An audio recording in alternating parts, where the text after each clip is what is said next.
KJ's joining me now to have his say on this morning. What you saying, KJ? Big news regarding Man United.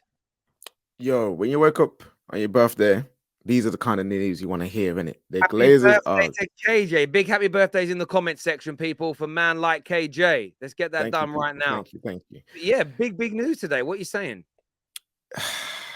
I'm just happy that these pagans are going, bruv. You know of how long I've been on this platform screaming and shouting for them to go, and the news of them leaving was exciting.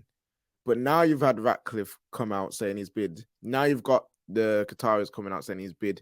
This is actually happening. You know what I mean? Like, this is actually happening. This ain't like Liverpool. Because what news have we heard about Liverpool getting sold? We've heard about investment. We've heard about rumors. Maybe they'll go, maybe they'll leave. But been no concrete bids. There's been no concrete process that has been documented right now to say that they're going. These men are going, Terry. They're finally going. Woodward gone, you know what I'm saying? And now they're gonna go too. I'm excited about that. Massive news. And you know what? I welcome all parties with the right amount of money, with the right amount of intentions, with the right plan for Manchester United. I welcome them all. Because to me, where someone's from should not dictate if they're allowed to buy football clubs or not. Where people are, what they're associated with, you can look into.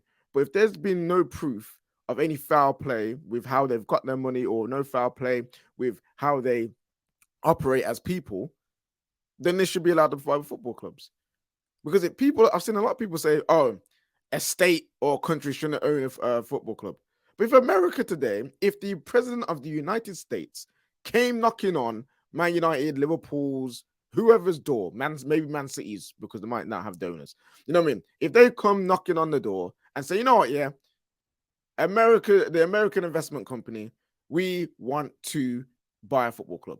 You reckon people be saying, nope, can't do that? The state owned, can't do that. The government owned, they won't. They probably welcome the American president come in. They probably welcome the president of France or the president of Spain or the king of Spain. Imagine the king of Spain coming in. You know what? I want a club in England now. I'm bored with Real Madrid. I want a club in England. Do you reckon anyone will say anything? No. You reckon the King Charles, if King Charles wanted to buy a football club, I guarantee you don't want to say a thing, bro, because he's the king. It's perception. That's all it is. All it is perception of who is buying what. You need to do the Premier League. Obviously, I support any fit for purpose test, right owners test. I'm for that. Examine. But if they find no wrongdoing, if they find no foul play, then people should be allowed to own football clubs. Mate, I couldn't agree with you more. And equally, they've got to go through the body of who's going to be putting this bid in. And yes, if you find people in there that have done heinous things, then let's have that conversation.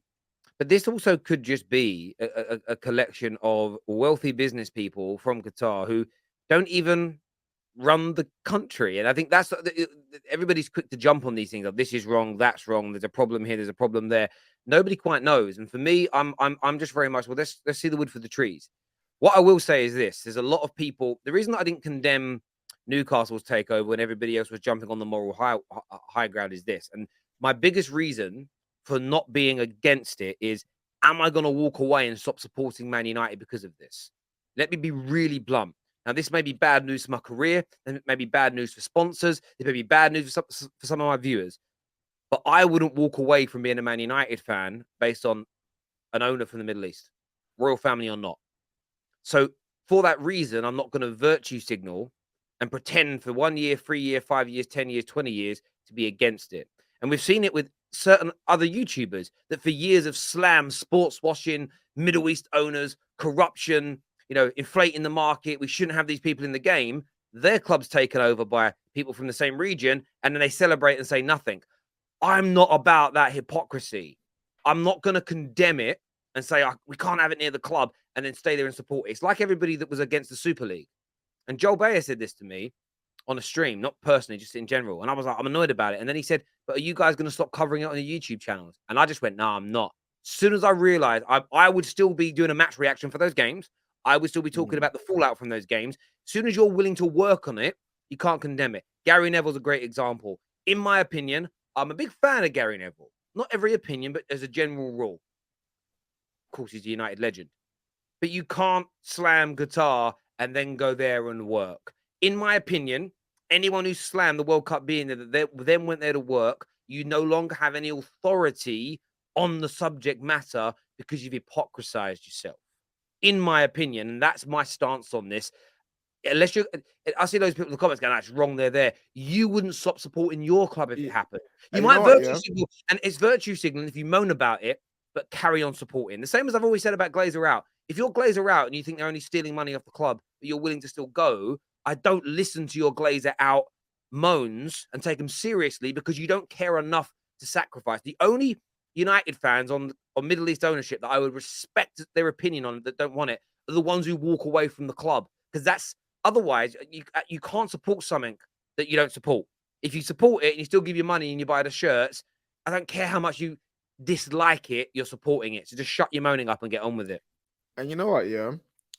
If you look at what Man City's owners have done for the area, if you look what Newcastle's owners are planning to do for the area, you're telling me that you wouldn't want someone to come in, invest in your football club and the community just because where they're from. Imagine if look at the Glazers. They've been here for how many years? How much, really and truly, how much of Manchester have they redeveloped? Around the area of Old Trafford, Salford, Wivenshaw, like all these areas that Man United get talent from. Stockport. What have they done? They've done nothing. But that's okay. Yes, we're upset about them taking money from the club. But no one complains about that. So if a company, again, if anyone comes in and wants to invest in the area of Manchester, even though I'm not from there, I still want to see the people from that place. Yeah, you know what I mean? Mate, and I totally agree. But again, my point of view is this: if you're against it, you walk away from football. You walk away from Man United. If you're not going to walk away, shut your fucking mouth, because otherwise you're just a hypocrite. You know, if you're against something, if you're listen, you know, if you do 5 minutes research into how batteries are put into laptops, into iPhones, into computers, just go and research how and where they're sourced from. And if you're against it, give it up. But my view is, I know how they're found. I think it's wrong. But am I willing to stop using a smartphone? Am I willing to give this up? No. So I'm not going to go on the internet and moan about it because you're a hypocrite. You know, I hate how Amazon delivery drivers are treated. Well, have you cancelled Amazon Prime? No. Then shut your mouth. Take action or keep quiet. That's my view. On a more positive note, I'm going to go to some super chats first, actually. This here says, Sam for sure isn't happy with this news. Listen, he is sweating. This is the thing. Liverpool have got interest in people buying them. But I've felt all along, no one's going to put in serious bids into Liverpool until after Man United is sold, because they're going to want to buy Man United first because it's more of a sure thing. Liverpool fan here says, we're not getting sold. You will, in my opinion. Terry, I'm starting. You don't think they will? I think they get investment, you know. Maybe. I think they get investment. That would be an interesting one. Vincent Clark, thank you for becoming a brand new member of the Terrace. Play the music for you, my friend. Thank you. I really do appreciate that. And I'm sorry for getting annoyed, right? But I like this comment. You can't have selective morality. And that's exactly it. So me, as a 37-year-old man, if I'm against something, I do not participate in any way, shape, or form unless I have to legally. Outside of that, I keep my mouth shut. If you're not, I don't like virtue signaling. Oh, look at me. I'm tweeting how outraged I am about something, but then you participate in it. As soon as you participate in it, you're part of the problem. Do you know what I'm saying? Like, it's so shush, hush your gums. Generally, I would welcome Sir Ratcliffe or competent American investors. But the main reason I want Middle East takeover is if we don't, then someone else will. That means strengthen our rivals. And again, that's great logic. That's great logic on this. Great logic indeed. This is not to try and Stockton. What is it about Sir Ratcliffe and all competent American owners that you really want? You know what I mean? Just what makes it your preference? That's all I'd like to know. Because people in our Man United group chat have told me why they would rather want like Ratcliffe and stuff. I've been like, yeah, cool. You know what I mean? Like, I just want to know why. Let us know why you think that. I want to say thank you to Cal becoming an official member of the Football Terrace there. I really do. We always appreciate the donations and the investments that you guys put into us. It means a great deal. He's become a squad member. So thank you very, very much indeed. This super chat here says, as an Arsenal fan, good news for United and bad news for other clubs. Ten Hag is so amazing job with less money. And he's going to have a lot of money. So the man, I mean, look, £200 million was spent year one. But you see what happens with Man United because of failed projects in the past. What we couldn't do is go out in January and buy the real striker that we wanted. You know, we want Declan Rice. Man United with Qatari owners would have bought Declan Rice in January. Man United with Qatari owners would have bought Usherman, would have bought Vlahovic, would have bought Kane in January. That will be the difference. And with Man United, we've earned this. And I don't mean it like we deserve it more than anybody else. I'm talking about the simple fact that Man United have built this fan base up and this income for years. The reason that we haven't been able to, that the income is drying up is because the Glazers have taken it out in dividends or they've hemorrhaged it on failed projects before. So, yeah, you're absolutely right. This is bad news for everybody. On a footballing front, KJ, oh, actually, sorry, here, we've got another one here. Thank you very much to my guy who's become an academy member of the Football Terrace. Thank you very, very much indeed. I wanted to ask you about the footballing side of things here, because obviously everyone talks about the political side, the morality side, the money side. How good from a footballing aspect do you think this is for Manchester United? This is what we've been needed.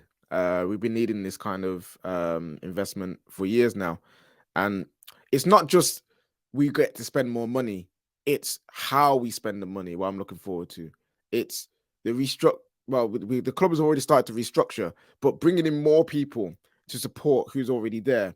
It's moving out. If the people are already there get this no money, waste it, they will be moved on. Instead of a Woodward being here for 10 plus years after wasting money year after year after year and staying here, if you waste the money for like, I could imagine like 3 years in a row, they'll be like, okay, cool, you're not good enough, clearly. You need to go.